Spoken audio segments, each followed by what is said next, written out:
Hi guys. Today we try to understand about what are PPIs and where exactly those PPIs are getting used and how we can use the PPIs. Okay. So the PPIs are used to communicate between the PIM modules. Okay. So if you look at the description of the PPIs, so PPI modules can communicate with each other using a structure called the PIM to PIM interface, which is PPIs. Okay. And each PPI is going to have one GUID associated with it. Okay. And if you look at where exactly this PIM phase is going to fall, so if you look at the boot sequence, so we have this PI Dixie and all right. So this PIM will falls under this pre-EFI initialization environment. Okay. So now let's take a scenario. Okay. So if I open the paint, okay. So we'll stick to only the PIM phase. Okay. So assume this is a PIM phase. Okay. It will start at a time X and it will end at a time Y. Okay. So now within a PI phase, we used to have the pre-mem and the post-mem, right? So, but for now, let's stick to PIM. Okay. So within a PIM, there are multiple drivers will get executed, dispatched one after the other, right? So assume this is one driver will get loaded and it will get dispatched, and the other driver is going to load and dispatch. Another one is going to load and the dispatch.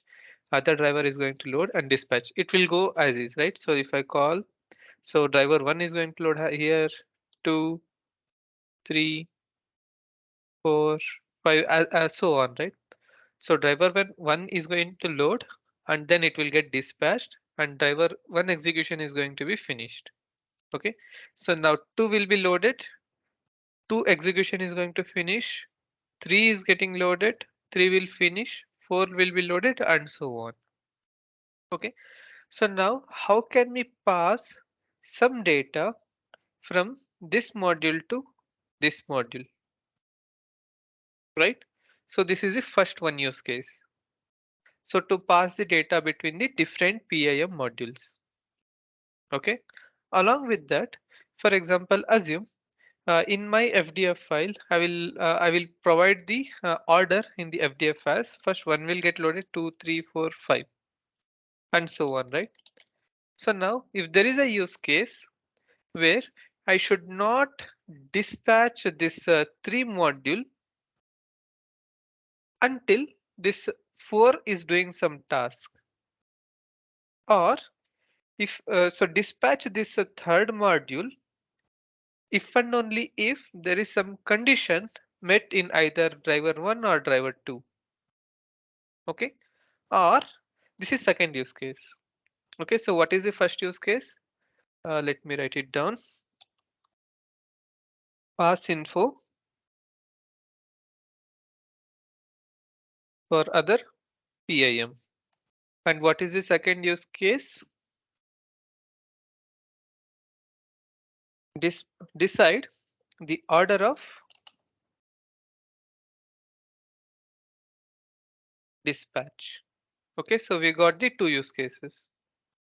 Yeah, so the third use case is, so for example, assume there is some function in the driver 1 which should be executed only after some task which is going to happen from the second module, right? So that's it, third use case. We will go through one by one. Okay, so this call function based on condition. Okay, so on a high level, we'll try to go through one by one. But for today's, we will stick to how to decide the order of the dispatch, which is the second one. Okay, so this info we'll see today. Okay, so now to do so, we have to create one PI driver. Okay, so let's do that. To create the PI driver, we need an INF file and a C file.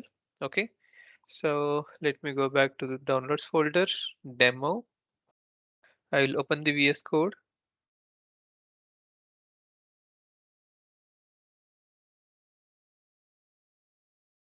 Okay, so I will go to emulator package. Here I'm going to create a new folder. PI sample driver. Okay, so in this, I'm going to create two files, .c file and a .inf file. Okay, so for the C file and the INF file, we need to fill the data. So let's copy from the other driver. Okay, so for now, I will copy this everything. I'll paste it here. Let's modify the description. Okay, so now here, what should be the base name? So it should be PI sample driver. Let's change the GUID. Control Shift P. Insert GUID. Insert GUID. And this can be uppercase or the lowercase, but let's make it uppercase to make it uniform. Okay, so the module type which we are building is a PIM, which we have saw in the previous video, and the entry point. Okay, so PI sample driver entry point. It's a function name. Okay, so what is our C file name? So which is PI sample driver.c file, and the packages which is dependent on, and the library classes we don't need this base lib, PCD lib, and PI service table lib and all we don't need, so we can remove this. Okay, and then here, I'm going to remove this PCDs as we are not going to use. This PPIs is also not needed. I'm going to remove. And then Depex, I will set it to true. Okay. So this is done with our driver from the INF standpoint. Okay. So now we need the receive file, right? So let's copy this, the required header files from here. Okay. So this description we can modify accordingly. Okay. So now what is our entry point name? So if I go back to my INF file, PI sample driver entry point. Okay. So now this entry point is going to accept two arguments, the file handle and the PI service pointer. Okay. So here I'm going to simply return EFI underscore success. Okay. And along with that, I'm going to print some message, debug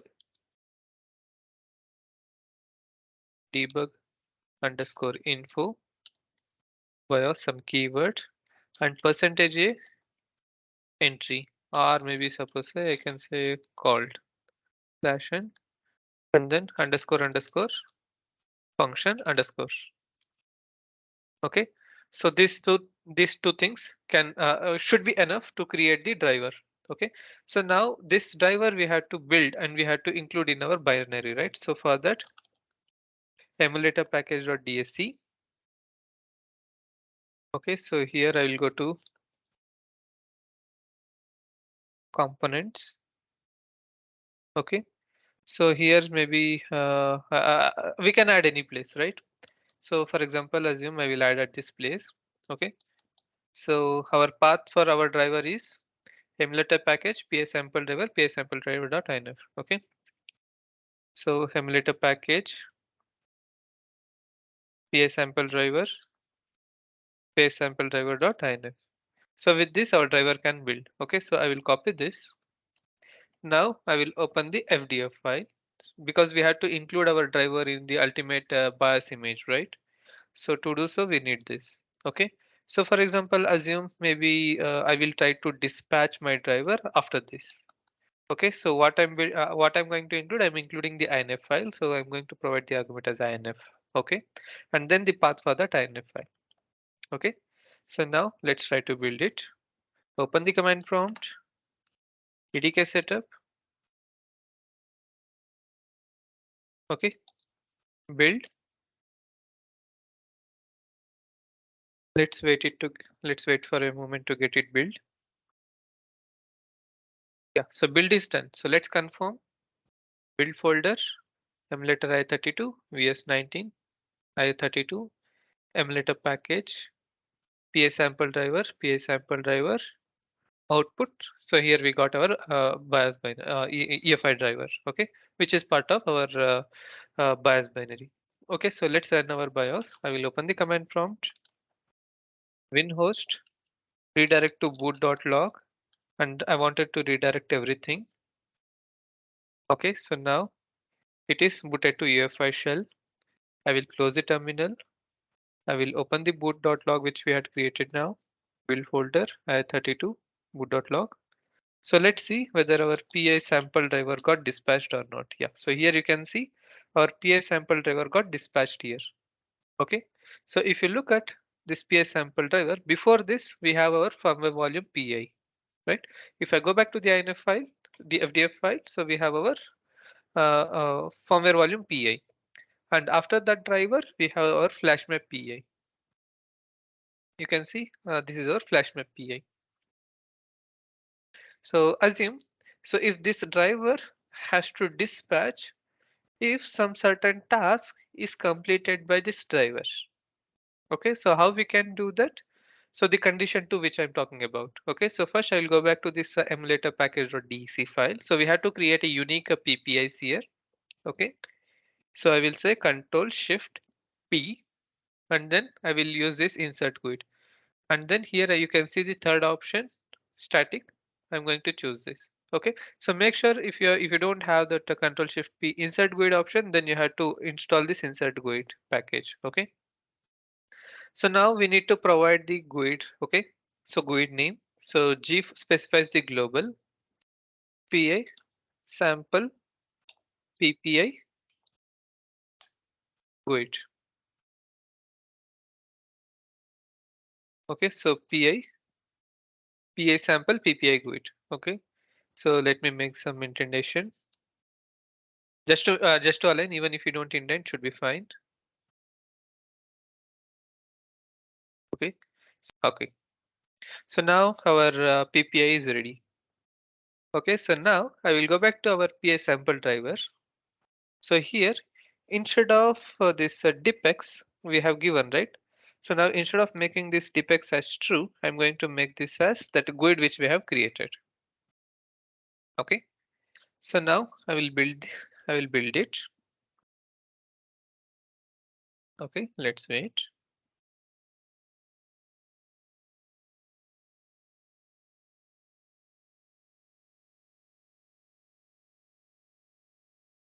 Okay. So build is completed.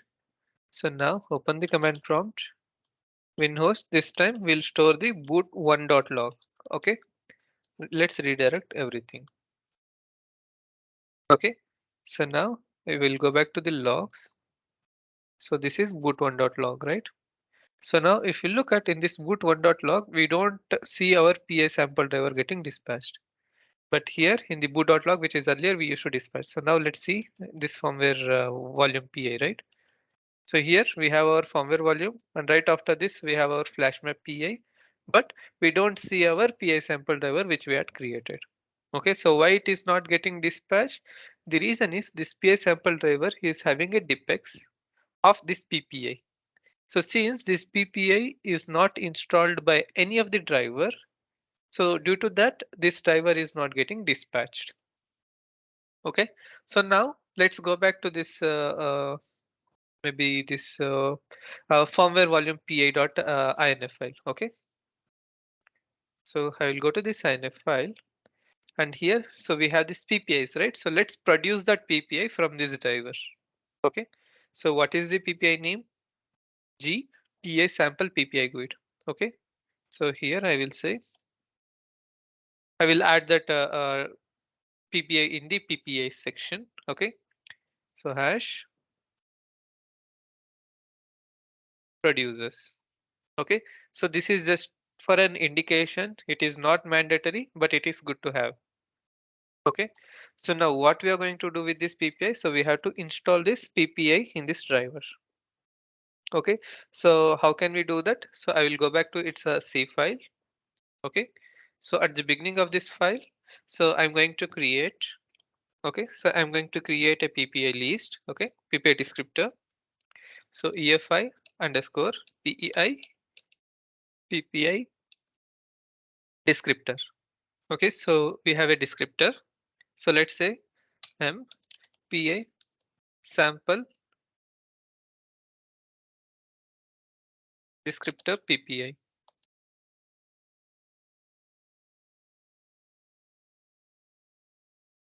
Okay, so we got our PI sample descriptor PPI is equal to, okay, so this needs and three arguments. Okay, so first argument is what this PPI should do. Okay, so since it is a descriptor type, we have to provide EFI underscore PEI PPI descriptor PPI. Okay, because it's a descriptor. Okay, and then so since it has only one entry, so we have to terminate it. Okay, so EFI PI PPI terminate list. So this is done with the first argument. Okay, so what it is going to do? So this is going to tell what type of this PPI we are going to use. Okay, so it is a descriptor type. So that's the reason we are using this descriptor. Okay, and then the second argument is the PPI name. Okay, so the PPI name is this PI sample GUID. So and PPI sample GUID. Okay, and now so in this driver we are just going to install it, and we don't need to pass any data from this module to other module for now. So for that reason I'm going to make this as null. Okay, and close this. So we got our descriptor. So now at the end of this function entry point, I'm going to install this PI service install PPI. Okay, and then I'm going to pass the address of the descriptor PPI which we had created. Okay, and then semicolon.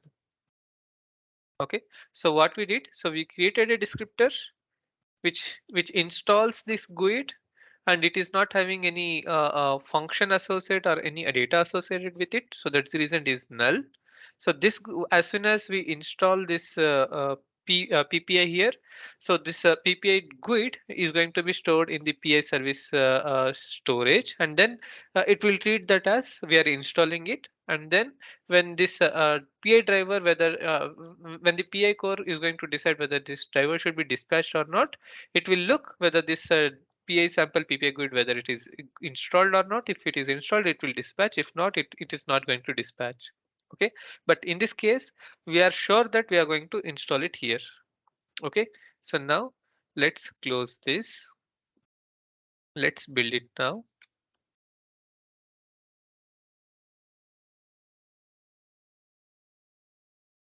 Let's wait for a moment.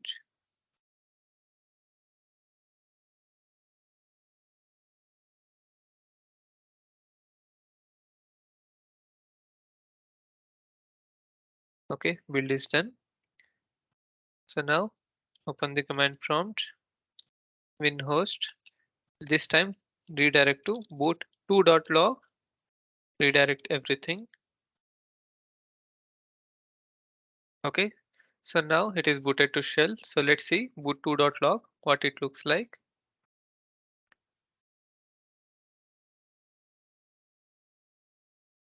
Okay, so now here you can see, so our PI sample driver got dispatched. Okay, so if I compare this with this boot one, so here the driver did not getting dispatched because it has a dependency, and now that dependency is installed by this firmware volume. So since that dependency has been met, our PI sample driver got dispatched and it is getting called. Okay, so now let's see if we instead of installing the dependency from this firmware volume, right? So maybe let's install the dependencies in the flash map PA. Let's see what will going to happen. Okay, so whatever the changes which we have done in the firmware volume PA, so the same changes we have to put it to flash map. Okay, so first thing is the PPI GUID. I will copy this. This is the flash map PA. So here I'm going to specify it is going to produce. So now, so since that driver is going to produce this, in this driver I'm going to comment, and here we have to install this descriptor. So I will comment of this from here, and here in this file I'm going to install it. So it should know what is this descriptor is. So I'm going to copy this descriptor and I'm going to comment it from here.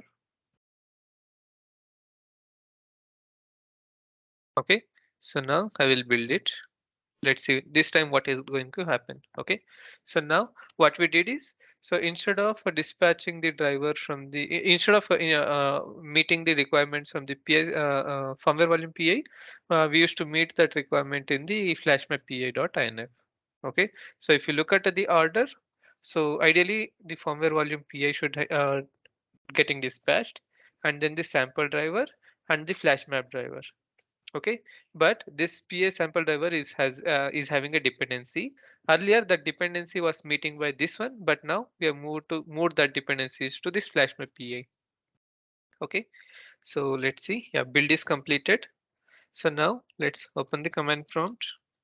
Okay, so winhost redirect everything. This time boot 3.log redirect everything, boot it to EFI shell. Let's see the boot 3.log, how it looks like. Okay, so now here you can see we have our firmware volume PI, and then we have our flash map PI. And after this, here you can see somewhere at the end, yeah. So here you can see we have our PA sample driver.efi got dispatched. So how it is, why it is getting dispatched here? Because the condition where the dispatcher is looking for this one is meeting by this one, the flash map PA. So that's the reason it is going to installed by here. Okay, so we can move this to early. Okay, so how we can move this to early? So we can add a condition that for these drivers, right? For this tank and this one PI driver and all, right? So in those INF file, we can have a, we can add that PPIs and condition with the PI sample driver PPI. So with that, we can move this to above. Okay, so today what we did, so we just explored one way of using the PPIs. So to decide the order of dispatching that driver. So in the next video, we used to see how we can pass the information from one driver to other driver. Okay, that's it for today. Thank you.